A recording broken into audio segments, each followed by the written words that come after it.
There's a very, very, very famous person, and he's known for this amazing speech, and people quote it all the time. And there's some cool things around that speech, and I love that speech. It's beautiful, it's well done, all of that. Fabulous orator, just life-changing and world-changing man. And one of my favorite things he ever said is, "I am afraid." And it gives me chills when I think about it. And who that man was Dr. Martin Luther King Jr. I am afraid. So everybody knows about I Have a Dream. And there's some cool snippets about I Have a Dream that you might not know about. Like, for instance, the speech was not originally called I Have a Dream. I Have a Dream was nowhere in that speech. We have all of his speech notes, and it was not in there.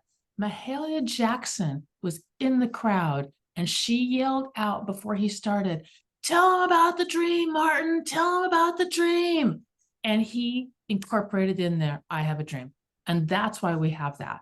And he wove that refrain all the way through it. And so it has this power punch, one of the most powerful speeches ever spoken. That phrase, I have a dream, not even part of the speech originally. Not going to be any part of it except for Mahalia screaming it at him to make sure they tell them about the dream, Martin, tell them about the dream. I love that. I love that. I love that pre-internet, he got, I don't know, I don't remember the number of how many people marched upon Washington. I should have looked it up. How many? Oh, I just said a lot. Oh, yeah. Like, if not a million, millions or something. I mean, it was like a ridiculous, crazy number before internet. So what they did was they used the churches was one of the avenues that they used to get the word out and to get everybody there, which is really kind of cool. So let's dig into I'm Afraid. We don't have his actual speech. It was a sermon that he talked about, but we do have his sermon notes because he kept all of his sermon notes. So let's see. He called it the mastery of fear. And I'm going to read his notes, which are stuff's crossed off and everything. It's kind of cool in here. Of primary importance in dealing with fear is making a practice of looking fairly and squarely at the object of our dread. Emerson said, he has not learned the lessons of life who does not every day surmount a fear. One of the chief services of ministers and psychiatrists is to be listening posts where crammed bosoms long burdened with surreptitious fears can unload themselves. Fear of dark, of water, of closed places, of high places, of cats, of Friday, of walking under a ladder, of responsibility, of old age and death. Get them in the open and sometimes laugh at them. Dr. Sadler said, ridicule is a master cure of fear and anxiety. And it is true, laughter does cure a lot of fear. There is an area of fear which must be mastered with goodwill and love. It is overcome by possessing adequate interior resources. The cure of fear is faith. Okay, those were his initial notes. Then his intro into the mastery of fear. This is his actual sermon outline. There's probably no emotion that, I'm sorry for just reading too, but it was just too good and I don't want to butcher anyone else's words because they're his words. There's probably no emotion that plagues and crumbles the human personality more than that of fear. Everywhere we turn, we see that monster fear. Every road we travel, we meet that monster fear. Fear expresses itself in such diverse forms: fear of others, fear of oneself, fear of growing old, fear of death, fear of change, fear of disease and poverty. Russia fears America, and America fears Russia. The young lady fears she will not be married. The wrongdoer fears he will get caught. Everywhere we turn, we see that monster fear. Every road we travel, we meet that monster fear. Fear begins to accumulate to the point that at least many face what psychiatrists call phobophobia, the fear of fear, being afraid of being afraid. To be or not to be, to put it in Hamlet's words, is now on the millions of trembling lips due to the terrifying sphere of atomic warfare.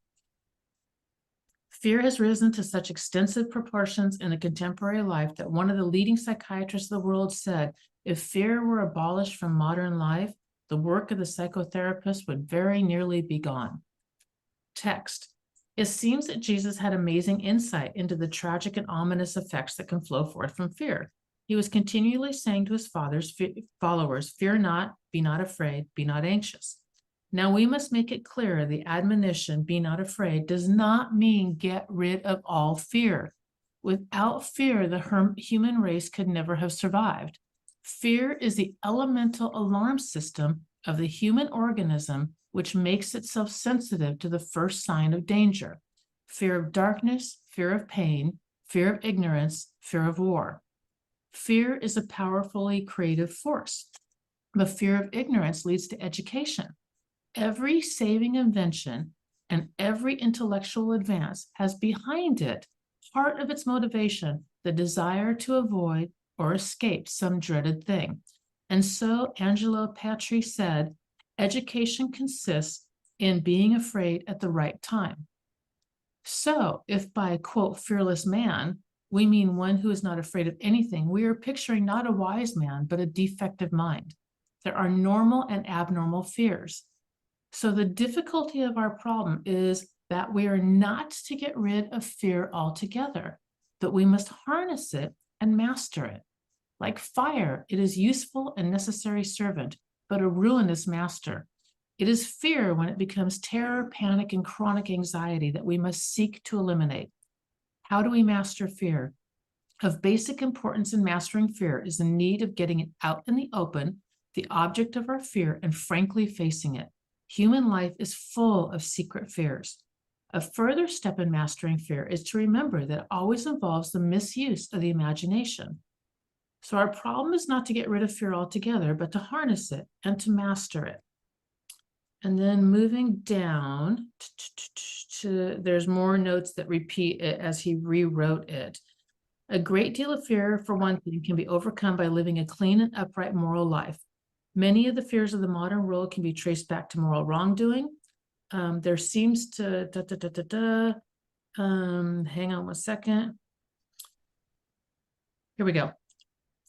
Did you ever stop to realize that this envy and jealousy grow out of fear? We are not jealous of people and then fear them, but we fear them first and then become jealous and envious. We are afraid of the superiority of others. Afraid, how true is this of international relations? The basic cause of war is fear. Of course, there are other causes, economic, political, racial, but they all spring from and are shot through with fear. We are accustomed to hearing that hate causes war, but the sequence of events is generally quite otherwise. First fear, then war, then hate. Fear of another nation's attack, fear of another nation's economic supremacy, fear of lost markets. The old remedy for fear was great armaments, but how futile. Instead of being a remedy, great armament has been a cause for fear. It is only love that will solve the problem. So I will end there, although the page goes on and on and on through notes and then citations. But I really, okay, before I go into my thoughts, which I already know mine, what are your thoughts on fear?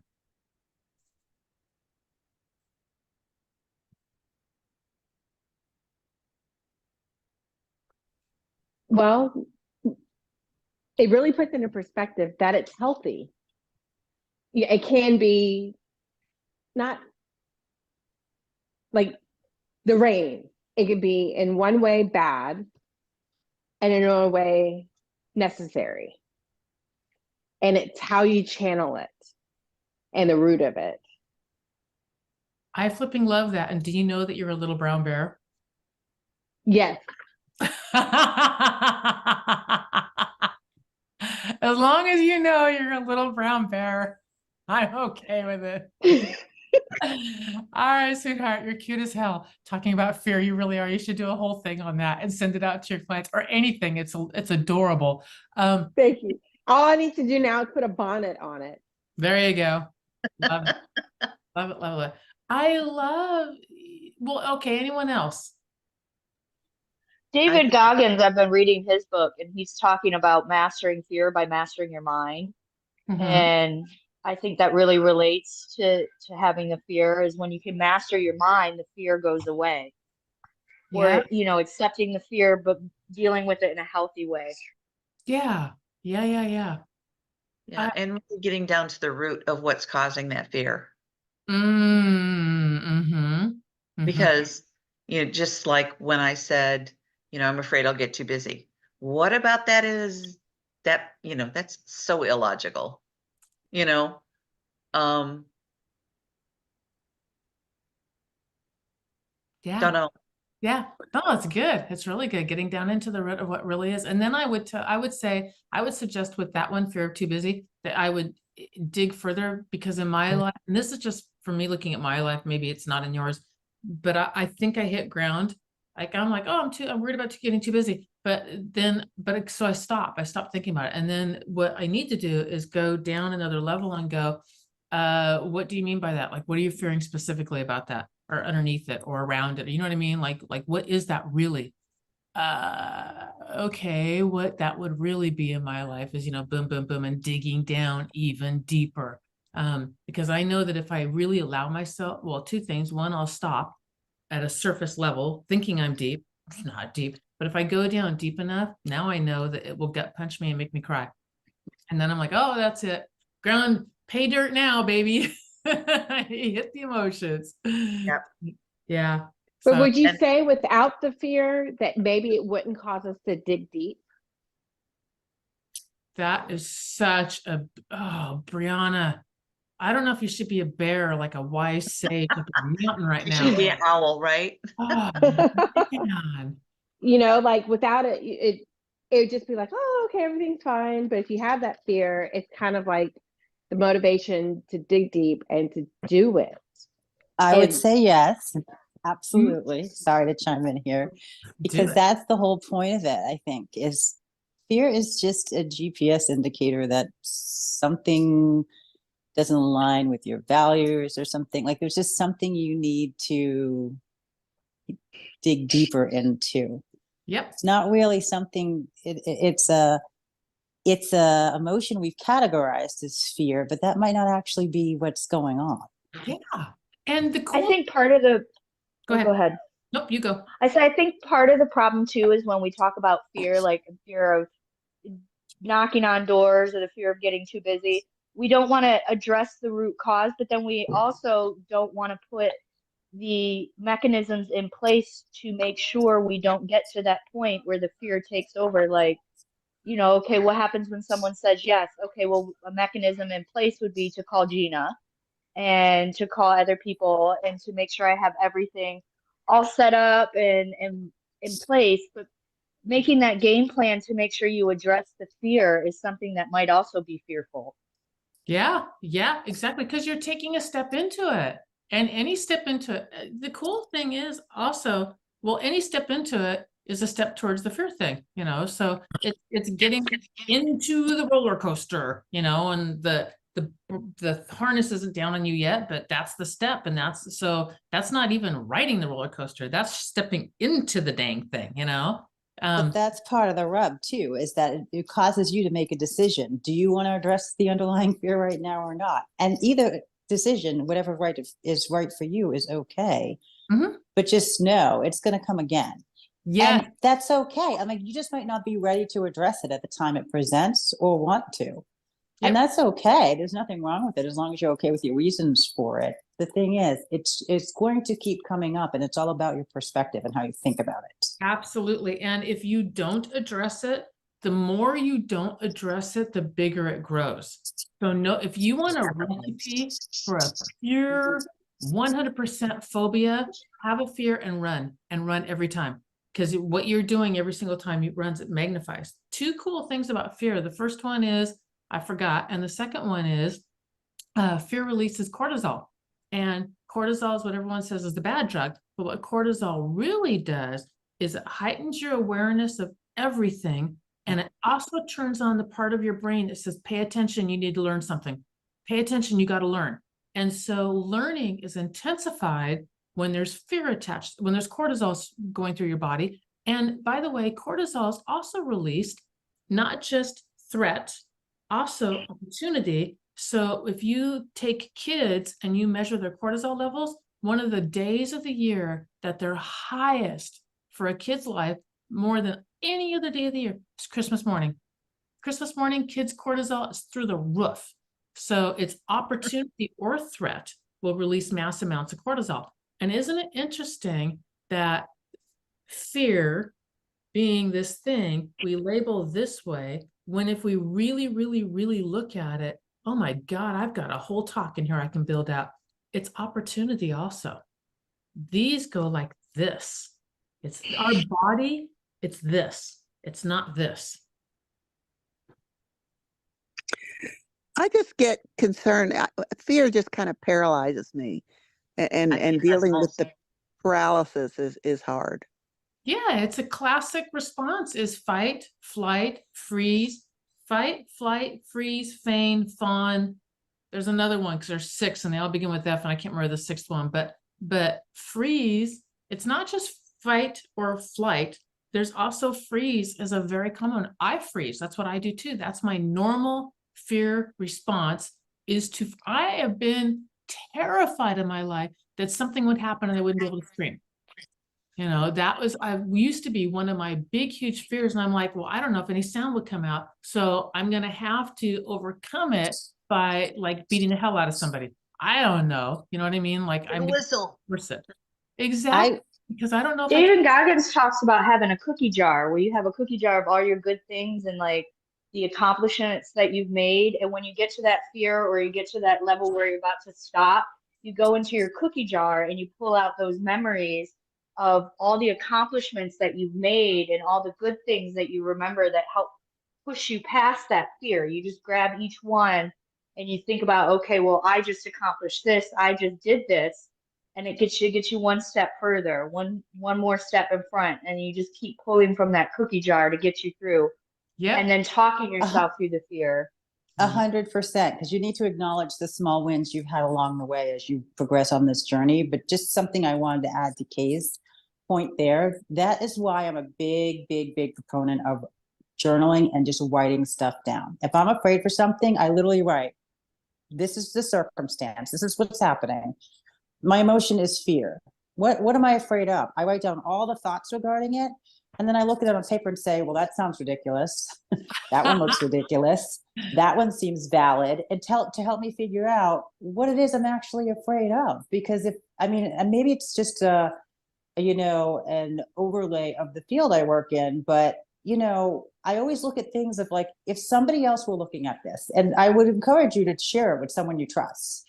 But if somebody else were looking at this, would they see this the same way? Like I always say, because I work in the legal space, people get wrapped up in their emotions. They put their stuff down on paper. And I'm like, okay, but if a third party was looking at this on paper, would they be like, oh, that's rational. They felt that way. So that's why they did this thing. No, sometimes they're like, no, because, at the end of the day, you try to get down to what's stopping you from the action. And they want to see how you acted, not what you felt. Perspective, if that makes sense. Yep. Yeah, It I does. think it makes a lot of sense. I get so afraid of making a mistake or being incompetent or screwing something up. I just, those are my buttons. Then I would say you're giving your agency to, in terms of potentially how you see yourself to other people, Yeah. instead of standing in the truth of who you are. Oh, I love that. I base that one. I rephrase that one. For me, that one's called in my intentions. And what I mean by that, and Kathy, I want to hit yours in a second too. What I mean by that is, if I'm really mad at my husband, let's say I'm really, really pissed at him and I want to go break a plate. I'll be the first to admit that I do love the sound of breaking something when I'm pissed, but I don't do that because that's basically, I consider if I did that, I would be a gargantuan asshole. So I don't go doing that. However, if I break a plate for that reason, I'm a complete jerk. If I am making dinner for him and accidentally drop a plate and it breaks, that's a completely different thing, even though the broken plate is still a broken plate. So I might screw up a contract and I might screw it up out of intentions of trying my bestest, or I might screw it up completely out of, I willfully am going to screw this up because God knows why I would do that, but whatever. Well, my intentions aren't to do that. And I would never want to do that, nor am I going after to do that. And if I did do it, I would flipping fix it.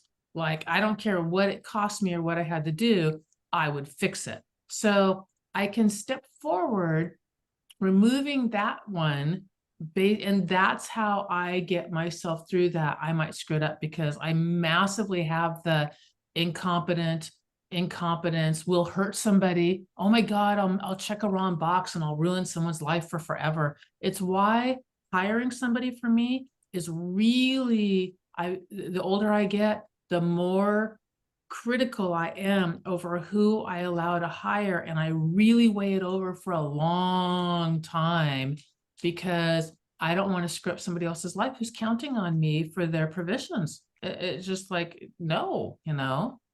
So, so that's my take on that one. Kathy said, isn't it interesting that fear is often learned? Babies only have two fears, falling and loud noises. That's it. They have those two fears, and both of them make perfect sense. They can't do anything if they fall, and loud noises is danger on some level of something. All the rest of our fears are all learned. All of them. I would also say though, with babies falling, they only fear it based sometimes on people's reaction to their fall. Oh, little kids, that's true. I mean, Yeah, if you little baby, kids are if like, the "Oh." baby falls and they look at you and you Yep. say, "You're okay. That was, you're okay. You're just fine." Way to They're go, like, "Oh, Mom. okay, I'm okay." Yeah, it's true. Yeah, that's the problem with our son. No fear. No fear. Exactly. That Daughter was was the that way, problem with too. my boys. No fear. I'm like, Daughter was okay, that now we need to way. do. Yeah, oh, Right. cool, look, you got blood. Yeah. Or Well, that's an you make ouch. better staff. That was an owie. Yeah.